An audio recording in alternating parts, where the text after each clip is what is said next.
Hi, I'm Joe Scacciaferro, and this is On Location.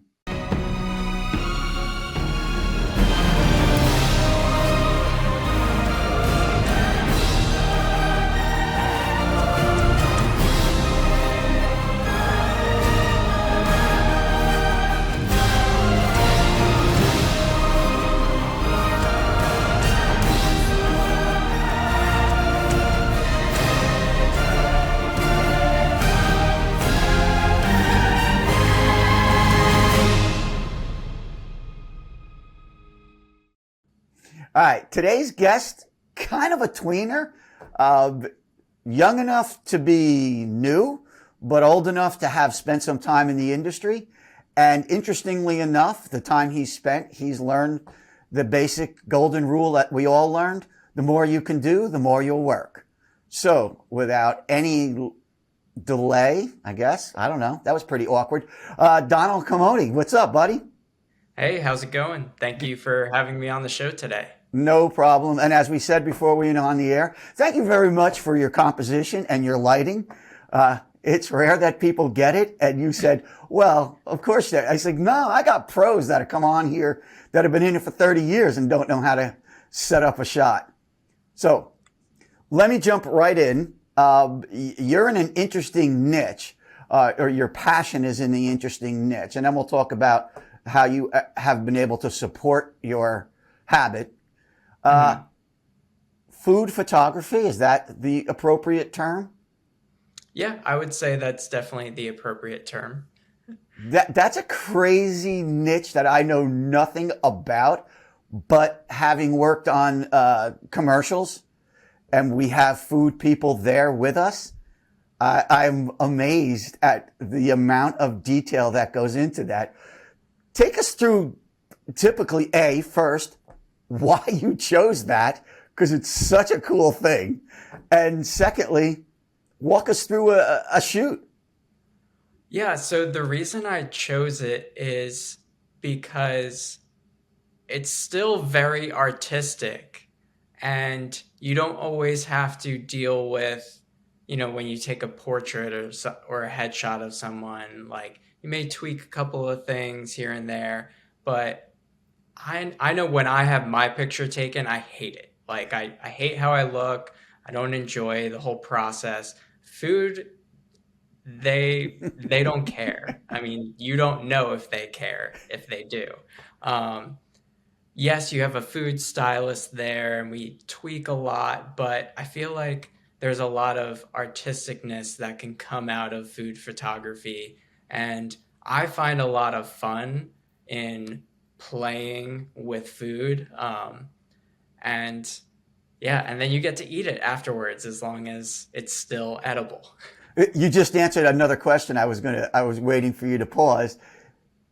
I've been on sets where the food's not real. Right. Yes. So when you're shooting real food primarily? Primarily me, yes. I know that the industry has tried to stem more towards shooting real food to be accurate in said commercials, but there are still scenarios where it's not feasible to use real food and we have to fake something. But yes, I enjoy the struggle and the I guess, creativity that it takes to use real food. This is fascinating for me. I got a million questions. So when you woke up one morning, did you say, I like food.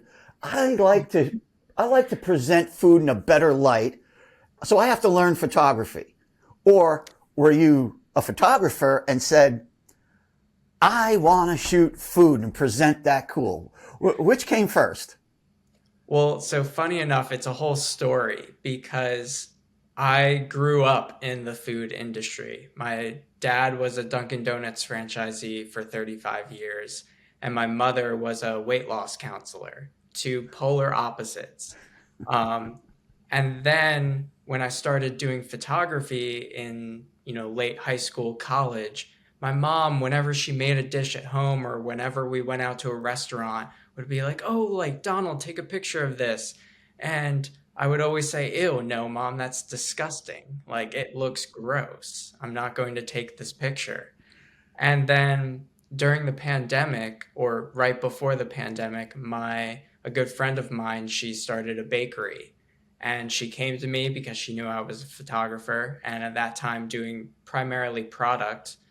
She was like, "Can you help me out and get me some images?" And then that's kind of when it all started, because I was like, man, it's a lot of fun playing with food.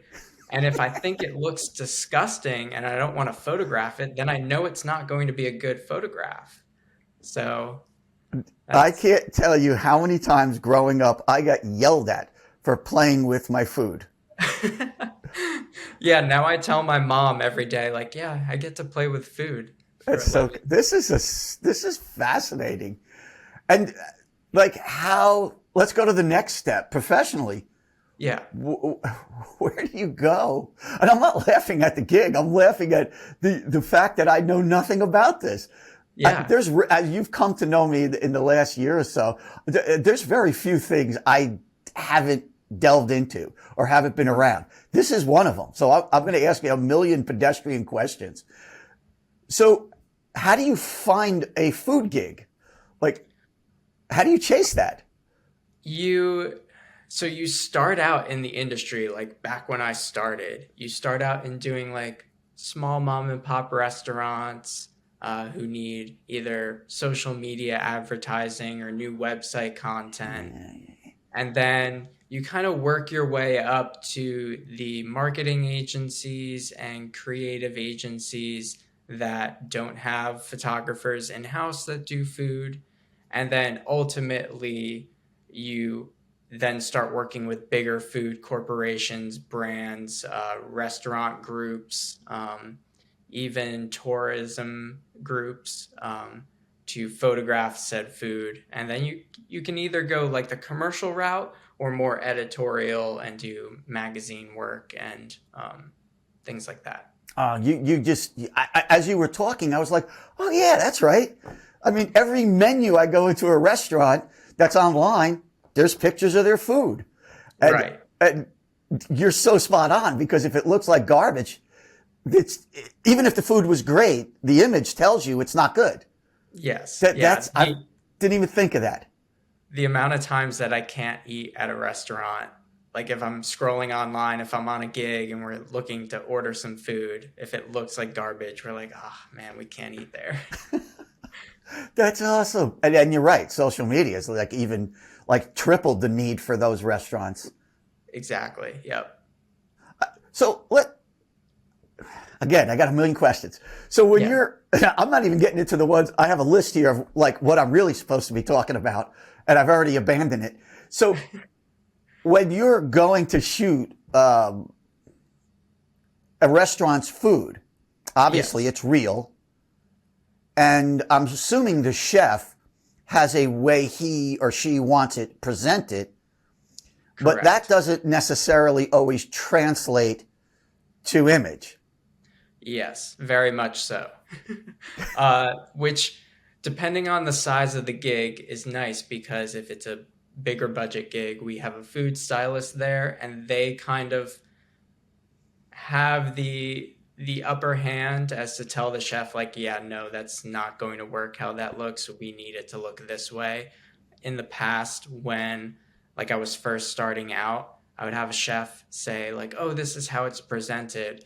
And then you show them in camera what it looks like, and you're like, "Okay, we actually need to tweak this, this, and this. Maybe remake those French fries, or bring in some more French fries." Um, but generally, the chef is pretty understanding because they know that they want it to look the best, and they're calling me for the correct reason. And you mentioned food stylist. I mean, that's Yes. another interesting gig. Like Yeah. there are art I mean, directors that we would work with, but they become the French fry layer outer person. yeah. I'll give you a perfect example. I shot a grilled cheese for a magazine slot, and they wanted that, really stretchy grilled cheese look. And so I said to them, I'm like, in order to do this, we can't use your normal grilled cheese. We need to, if we want it to be real, mix in American and mozzarella because mozzarella is really stretchy and it holds that, even when it gets cooler, it still holds that stretchiness. So we just made a combination of cheese that looks like your American cheese that you generally get or your cheddar cheese that you get on a grilled cheese, but it had that stretchiness texture to it. This is so cool. This, so, okay. I can't even tell. I have so many questions. So how do you know what food, like you just said, no, you can't use that cheese. You have to use mozzarella and you got to put this in there. How do you know that? A lot of it has been either, my mom being the nutritionist, her and I would always like be playing around in the kitchen, basically cooking every single meal we had. So you start to learn, like I started to pick up certain tendencies when I was cooking with her. And then there are other smaller things that, I found along the way, either talking to other food stylists that are much higher up than me or learning it on, Google and whatnot. I love this. So how much do you Photoshop, if at all? Um, And I'm saying Photoshop in a generic way. I don't necessarily mean yeah, that's the only photo touch thing. I, my tendency is to keep it as natural looking as possible, but still like pop and catch your eye. So I try and not Photoshop too much. I try and get it 100% or at least as close to 100% in camera as possible. And then, I will Photoshop out, you know, dust specks if, you know, God forbid, if there's a piece of hair in the scene, I will Photoshop that out. I did 2 weeks ago, I did a vast, like vegetable scene where there were a bunch of radishes, iceberg lettuce and kale and all these different greens. And, you know, they were just pulled from the ground. So there was some dirt in it. So I left some of it in, but the stuff that really like draws your attention away from the subject, I take out because it's not needed. You do realize you just said, so I was shooting a scene that had radishes and iceberg lettuce, and you say it so seriously. And I was sitting here, I was like, are you kidding me? Yeah. My protagonist, the radish, was Actually, the bok choy was the main subject. that's so The image. awesome. I will never look at food images the same way again. Oh no. This And a is lot of the times it takes like depending on the image, it takes a full day just to set up the one shot. I mean, depending on how complex it is. this is truly like pulling the curtain back on like high tech CG stuff. And when you Yes. look at it in the CG world and you go, that's so disappointing. Or you go, oh my God, I can't believe they spent that much money and that much time to shoot 30 seconds. Yes, yeah. Granted, I don't have the equipment level that those CG artists do. I mean, I Right. follow them all on Instagram to see like their robots and their high-powered cameras and even the lights that they need to use. And I'm like, oh my God, this is incredible. Meanwhile, I'm just, in my studio doing it with a normal camera that So anyone can get their hands. I want to jump off, but I don't want to forget because I was going to ask you this earlier. Lighting. So you're not Yeah, only have to be very proficient with your camera and understanding all of that, which we know is complex. There's a lot right. to shooting. You also have to be able to do the lighting. I mean, unless you're bringing in a lighting designer, but are you typically doing the lighting? Yeah, I'm typically doing the lighting because typically, a client will come to me and if they have a mood board already of how they want their images to look, that's fantastic. I love them for it. If not, we kind of look at their brand and see what fits best in terms of the end product, in terms of the image. And then so we look at said mood board and the lighting involved with it. And then I know how to work the lighting when they show me a mood board and show me an image. I can pretty much tell right away, like, okay, this is modification we'll need to said lighting. This is how many lights we'll need. I haven't needed to bring in a light designer yet because a lot of companies don't want to pay for light designers in these Yeah, shoots. and I guess it's more it's a personal thing too, because if Yeah, you have to, those two things have to go together almost perfectly. correct. Yeah. Okay, so where did you learn lighting? How did that come about? So right out of college, I started doing part-time work with a marketing company in Greensboro. And I would say the two guys that I worked under there pretty much taught me majority, if not most, of what I know lighting wise. And then the rest of it has just been through either online education because I didn't go to school for any photography creative field whatsoever. Um, yeah, so I either learned it through them or online or even just playing around doing test shoots. I mean, the importance of doing test shoots to play around with your lighting, play around with your camera, to get to know it as best as you can is really important. That I'm so glad you mentioned that, because that gets. I was just working with one of our interns. We did a broadcast yesterday, and one of our interns is with us, young, coming of age, getting it. But he was, as everybody, their instincts are, how do I get more work, to learn more, to do this? And I said, you got to practice. I Yeah, said, it's no different than learning to play guitar or piano, or it's no different than a sport or an athlete. You got to do it on your own. You got to chase it. You got to be able right. to do that. I'm glad you mentioned that, because that's, Yeah. you found that to be very important in your development, correct? Yeah. And to this day, I still do. Like, I'm probably when we get off from this call, I'm probably going to do a test shoot. Do you go, and when you do that, do you go in the refrigerator? Like, No. what do you test shoot with? Um, well, so luckily I have a lot of grocery stores right by. So I either we have a really close farmers market, which is how I got the idea of doing like where to get all those vegetables and whatnot for the shoot 2 weeks ago. But yeah, it's like walking down the halls of the grocery store and saying like, "Oh, that looks pretty good. I can shoot that and play around with it." Um, a lot of the other times, it's just yeah, what I can whip up in the kitchen and what'll look fun and what I need for my portfolio.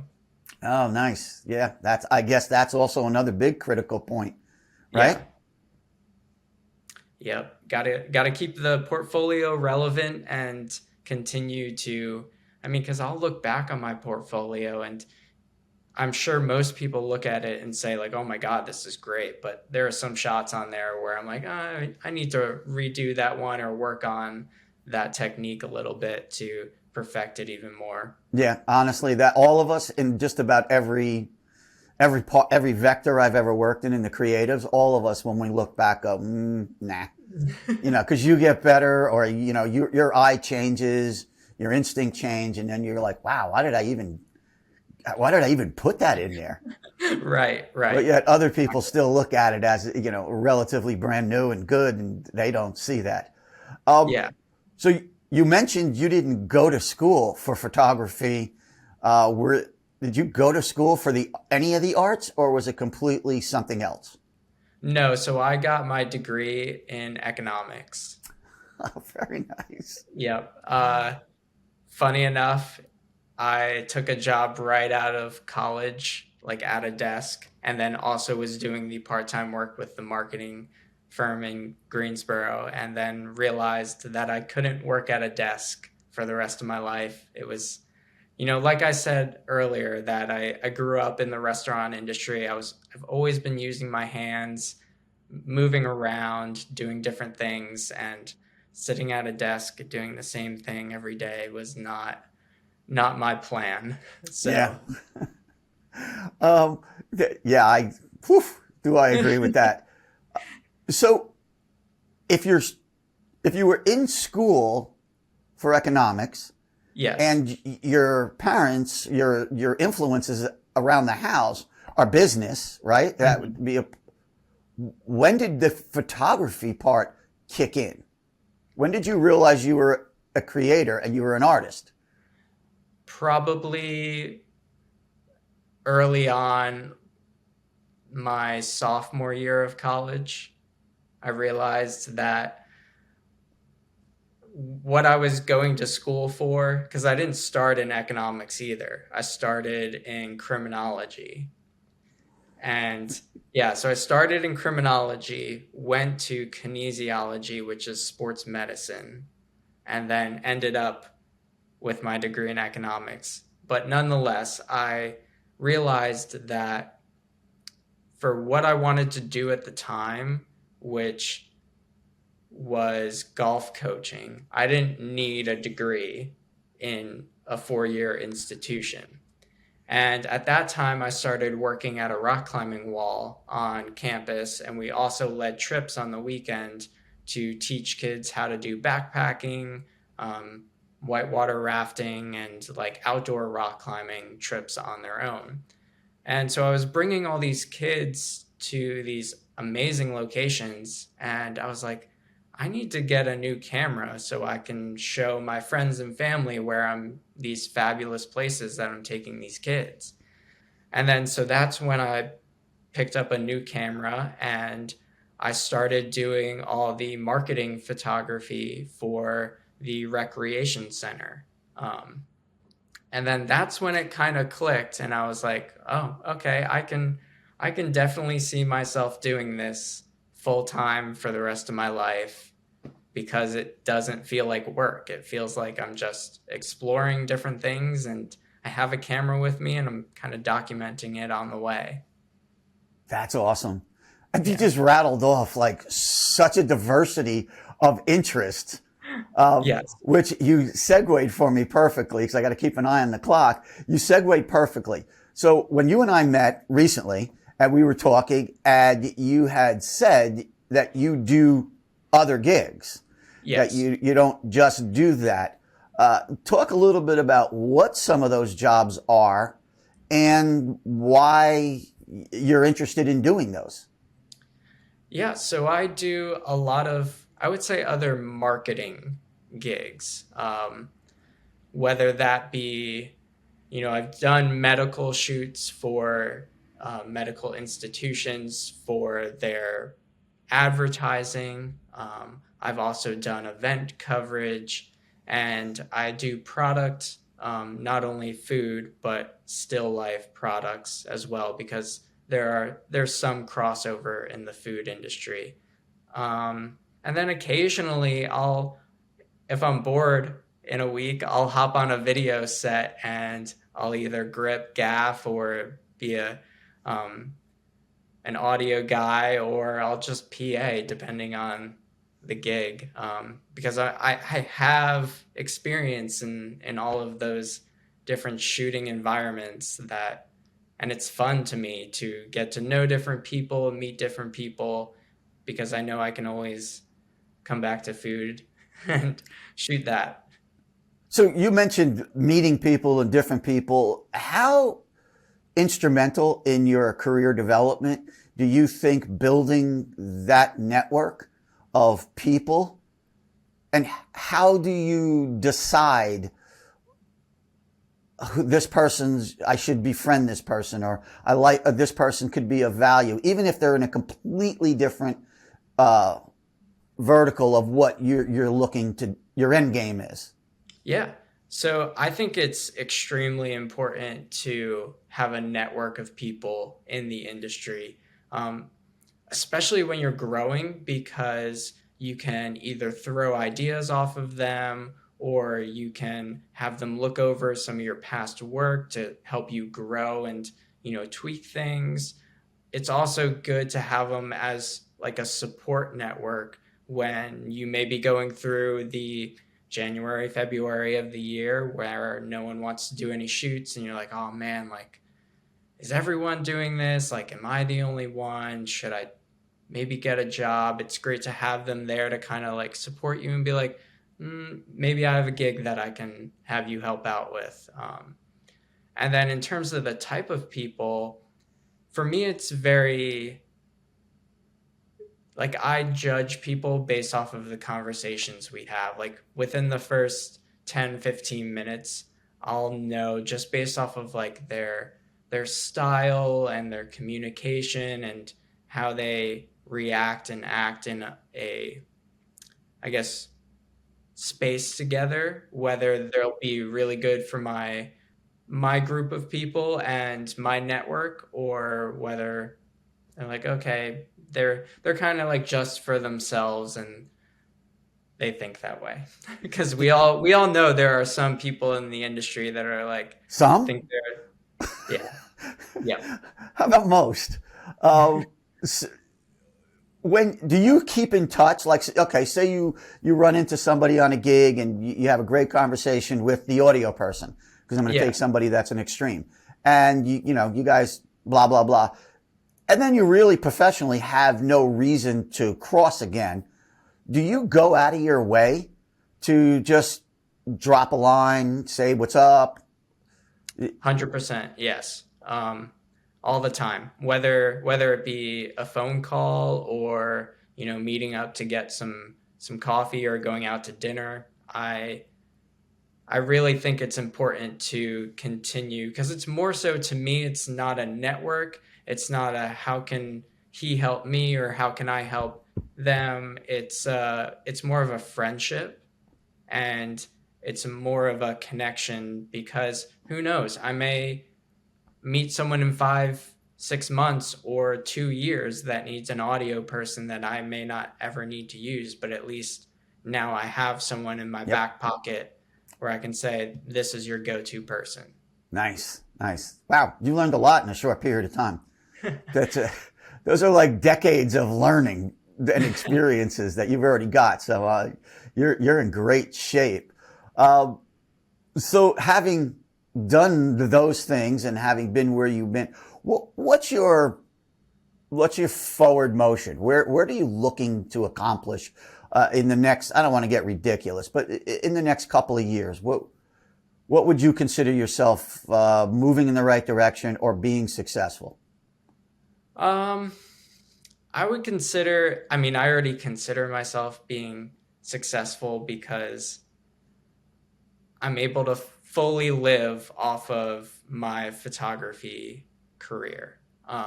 That was my goal one back when I started, is making sure that I can fully live off of my photography, because if as long as I can live off of it, then I'm willing to do it. I mean, it's like we've said in the past, it's not necessarily all about the money.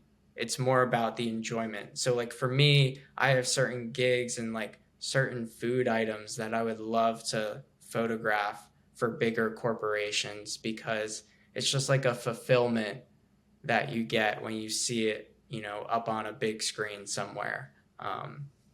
So I would say my goal within the next 1 to 2 years is just continuing at the rate that I'm going at. I've kind of worked my way up from working with those small business restaurants, and now I want to get into working with those bigger corporations, either food brands and whatnot, to really help others see my potential. That's awesome. Yeah, I share your um, enjoyment of seeing your work in places that are pretty awesome. Yeah. I've had a lot of guys come up through me, and when I say guys, I don't mean just men.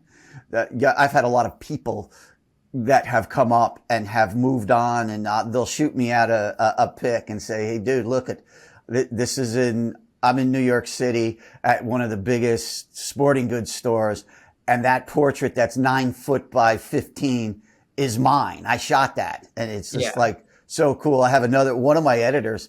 I remember years and years ago, he did something. He had a tiny little piece inside about a 2-minute reel that ran on the board over at Times Square, Oh, and cool. he would literally go down. His post house was in the city, but he would go down and just stand there and stare and wait for that 30-second piece to just slide by. And he said, Yeah. he used to tell me, he said, crack up, because he'd be telling people, that was me. I did that. I did that. And I get it. I mean, it's exciting to see your work on those places. And Yeah. that's the passion of what we do. It's not the what you want to do. It's just all of a sudden your stuff becomes bigger than life that you might not have ever thought would have happened. Yeah. So I also get a lot of enjoyment when I have people look at images and go like, is that real?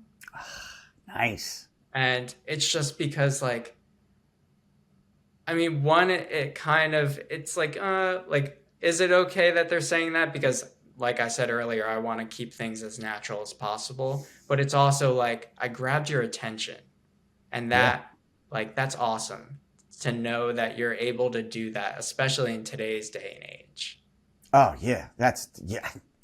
You have literally 5 to 6 seconds Yeah. in the social world to get somebody's attention. There is just, and even just, going back to traditional advertising, it's hard. Right. Everything is hard because people are just so fast and so Mhm. multitasked, and there's so much noise in everybody's world to get it. And I was laughing earlier. I have a note that I was going to share with you. I said it's funny because the one part of production that we all share, but it's the one thing that's excluded from what you do, is sound. Yes.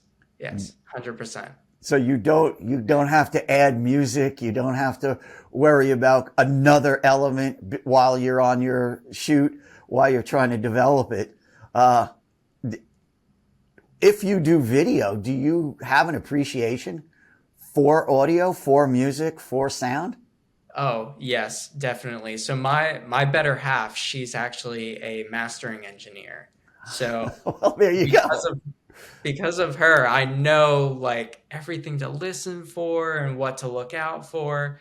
And yeah, I mean, I've been on a few video shoots in the city where I'm like, oh, all right, we got to wait for the sirens to go by. I mean, even now, like just sitting in my living room right now, I can hear like the refrigerator going in the background and like a little hum of the AC, and it's like you just pick up everything that needs to be. And then when I go and shoot for food, I turn on the music, I start blasting it, and I'm having a good time. So Oh, that is crazy. Yeah. And you just said we did a live show yesterday, and it was outside. And what you're talking about was funny because the audio engineers, I'm stage managing, the audio engineers in my ear. He goes, there's hum. I hear hum. I hear hum. I hear hum. I was like, cool. There's nothing I can do about it. There's heaters out here. We're in a yeah, live environment. It's raining. So I really don't know what you're hearing, but I'm betting it's not going to go over air. And if somebody doesn't understand, it's live outside, that right. there's ambient that's got to come. But he's a recording engineer. So Got it. Yes. his ears like hers, it's so fine tuned that any of those little, like the dust that you saw that you had to get rid of, Yes. Yes. that's the same nuance that they have to look at. Donald, this has been awesome. I was way more than I was expecting. I probably could keep you for another half hour, but I'm not allowed to. Not because of you, because of us. But I definitely want you back. Yeah, definitely. You definitely have a presence in Faro City. There's so much that you could contribute because you come at this from a completely other world. And I'd like to have you on, because it's just fascinating. If I'm Yeah. fascinated, I got to tell you, there's got to be, most of the industry's got to be fascinated. Yeah, and I'm definitely excited to get more integrated into the community too. Yep. All right, buddy. Thank you very much. Appreciate it. Have a blessed day. Take care. Thank you. Thank you for having me on again.